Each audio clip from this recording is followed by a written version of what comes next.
mahşar kuni bo'lganda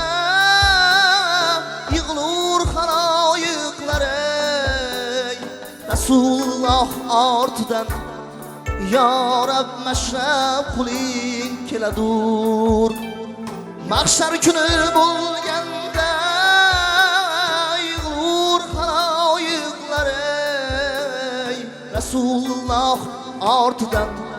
ya Rab mashrab qiling keladur tasadduq ya